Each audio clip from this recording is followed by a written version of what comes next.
Salut à tous, bienvenue dans un nouveau vlog aujourd'hui.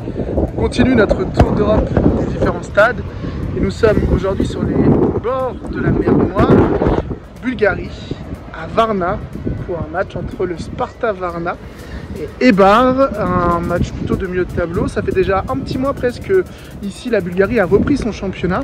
Ça a repris très tôt, début juillet. Savoir pourquoi, je ne sais pas vraiment. Mais voilà, Spartak Varna est donc de retour en première division après quelques années en seconde. Et ils reçoivent une équipe d'Eibar habituée plutôt au bas du classement, dans un petit stade champêtre que je vais vous présenter dans un instant.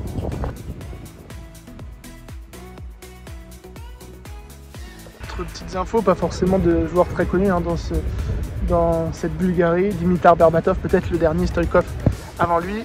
Celui-là aussi, vous vous en rappelez sûrement. Attention Kostadinov.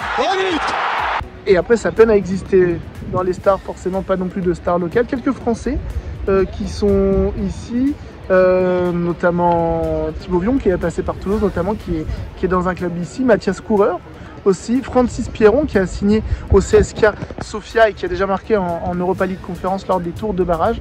Mais sinon, on est quand même sur du joueur assez obscur, du joueur assez local. Cette rencontre, je vous le disais, match entre mal classés. L'équipe locale, le Sparta, a 0 victoire, mais est connue comme l'une des ambiances les plus chaudes de Bulgarie. Vous allez le voir, derrière nous, il y aura des ultras tout à l'heure. Ils ont distribué un petit tract qu'on a traduit de l'appel du stade. Je ne sais pas combien on attend pour parler un peu du Sparta Stadium 6008, tribune ouverte en principal et en opposé. Après, un stade aux 80, forcément, les petits stades, ça c'est souvent de cette façon-là.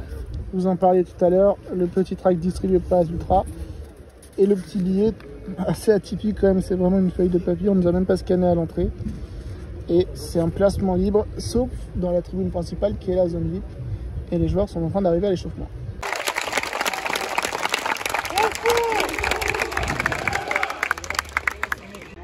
Alors ça c'est la première fois que je vois ça. Les locaux qui vont démarrer opposés des ultras, qui sont venus dans le coin des visiteurs pour venir saluer les ultras. Incroyable.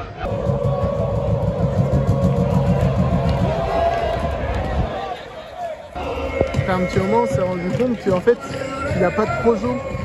Donc ils sont obligés de jouer à cette heure-ci parce que ils peuvent pas jouer en nocturne en fait.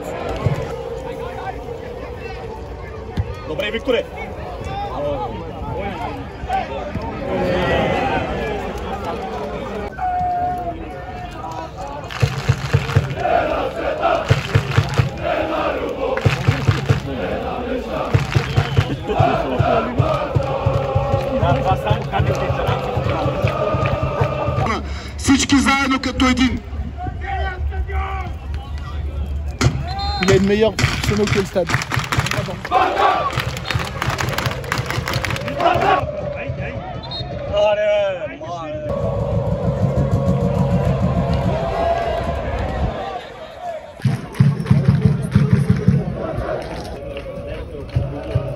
Il n'y a pas de bulle dans ce coca.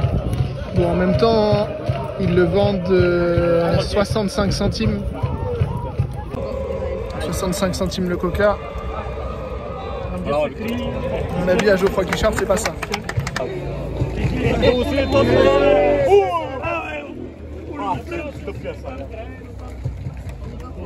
0-0.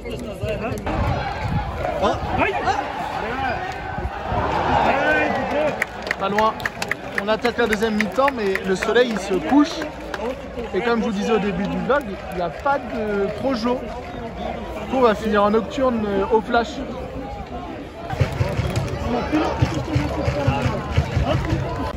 Allez, ouverture du score adverse. Changement, je parlais des joueurs étranges tout à l'heure. Prosper Mendy, un joueur français qui évolue à Varna, qui rentre au milieu de terrain. Je n'ai pas trop d'infos sur lui. Mais il a peut-être débloqué la situation.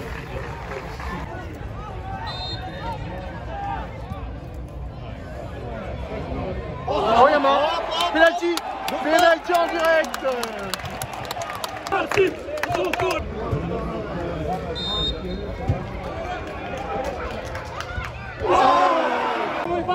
C'était sûr, lui il est nul depuis le début. Qu'est-ce que c'est mal tiré.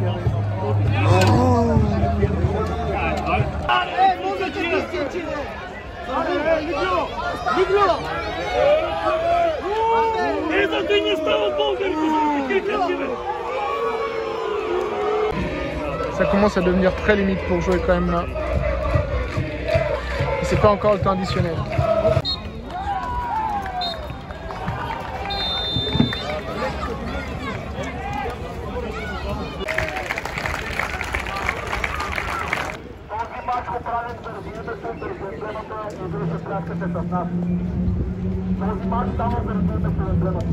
Le lutteur de penalty s'est excusé, mais il a applaudi le coup.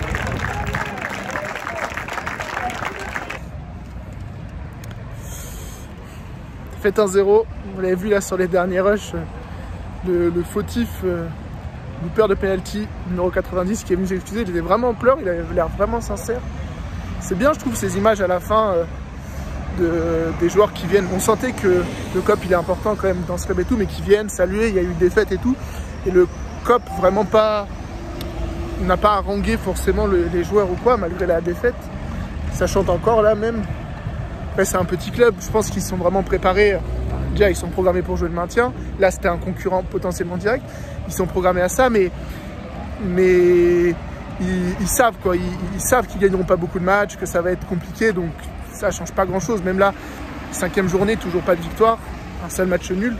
Ils ont pris 2-3 roustes quand même, donc c'est compliqué, mais ça continue. Donc bon esprit vraiment. Le COP qui a vraiment chanté pendant 90 minutes. On voit les joueurs là sur le poster derrière moi. Et on leur souhaite du courage surtout parce que je pense vraiment qu'il n'y aura pas beaucoup de victoires cette saison pour eux malheureusement. Mais c'était une belle après-midi. C'est pas fini, on se retrouvera peut-être lundi avec le dernier match clôture de cette Parva Liga des 1 Bulgare du côté de Club Div. A bientôt!